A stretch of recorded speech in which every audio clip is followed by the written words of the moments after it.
Hi guys! Welcome to Jekotech TV! Smile ka muna dyan! Okay guys, let's go! Hello guys! Welcome back again to my channel! Guys, meron na naman tayong susuriin dito. Kalalabas-labas lang ngayong September 14, 2023. Ang pangalan naman ng application ay Smart Meta. At meron daw itong free 20 pesos pag tayo nag-sign up. At pwede daw tayong kumita araw-araw. So samahan nyo guys sa ating suriin at silipin itong Smart Meta application. Pero bago yan, baka naman di ko pa kayo friend sa YouTube. Please click the subscribe button and also the bell button para naman ma-notify ko kayo kung meron akong bagong video. Also, share and like sa mga mahilig sa Smart, sa Meta, at gustong kumita ng free online. At sa mga nandiyan na gusto lamang sumubok at magsuri, pwede rin mag-register, magsuri. Maganda nga yan. Marami nagsusuri sa sari-saring application na lumalabas sa ating internet world. And again, dito commercial o hindi ito promotion at hindi ito advertisement para sa Smart Meta. Sadya lamang sinusuri natin ang sari-saring application na lumalabas minuto sa ating internet world. Kaya, let's go na!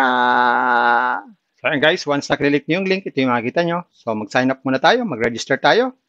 Click natin itong register. Yan, subok tayo mag-register, maglagay tayo ng mobile number natin, tapos itong CAPTCHA, tapos itong password. Yan lang kasimple. Gawin na natin. Yan, click natin itong register. So ayan guys, automatic, nagkaroon tayo ng 20 pesos na libre. So ito yung free 20 pesos pag tayo po ay nag-sign up. At ang minimum withdrawal daw dito ay 100 pesos. At pwede tayong mag-withdraw hanggang 5 beses lamang. Sabi dito, no limited time. Okay, tayo daw po ay pwede mag-withdraw 724 hours. So, araw-araw pala to. Basta 5 beses lang sa isang araw. So, hindi pa pwedeng withdrawin yung 20 pesos. So, check natin paano dito kumikita. So, ito yung mga inalok na nitong investment. Ito kauna-unahan, 150 pesos lang. Ito raw ay merong 21% o 31.5 per day na income sa loob ng 300 days. Ang susunod naman dito ay 300 pesos.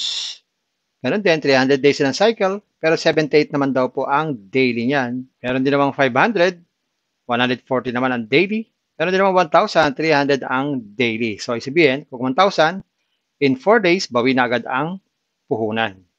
So, sa pag-invest, click lang natin itong 1,000. Tapos, click natin itong invest now. So, mapupunta tayo sa recharge page. So, maglagay tayo dito ng amount, 1,000. Click natin itong deposit. So, pwede tayo mamili dito ng gateway, top 1, top up 2, or Maya. So, itong top up 1 ay GCash po yan. Click natin deposit. Yan. So, login tayo sa ating GCash. Tapos, click natin itong next. So, sa withdrawal naman, bago tayo mag-withdraw, lagay muna natin yung ating mga GCash account. So, bandang taas, upper right corner, click natin dyan, parang wallet. Yan, maglagay tayo ng ating beneficiary name or ating GCash. Yan, ganyan lang. Click natin itong submit. Sabi, successful. So, meron tayong 100, pwede na po tayong mag-withdraw. So, guys, simpleng application lang pala ito. Akala ko naman ay mahirap.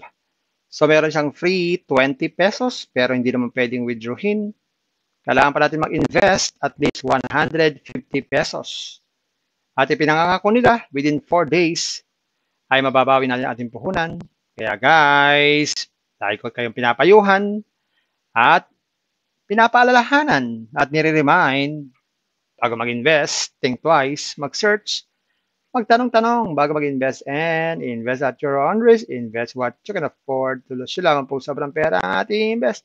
Mag ang ating pagkabuhayan, pamiling bigas, pamiling ulam, tuition fee, at lalo-lalo na, pag po tayo mangutang.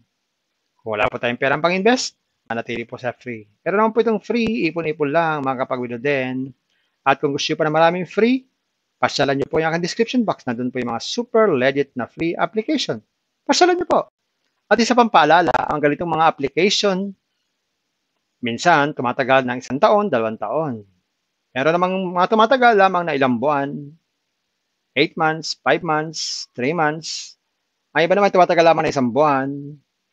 Ang iba ay tumatagal ng 3 linggo, 2 linggo. Meron naman 1 linggo lang. Meron naman 5 araw lang, kaya lang ang pinakamasaklap, isang araw lang. Kaya maging maingat sa ating pag-invest. Bye-bye! Ingat lagi sa pag-invest. Bye! Hi guys! Welcome to Jekatech TV! Smile ka muna dyan! Okay guys, let's go!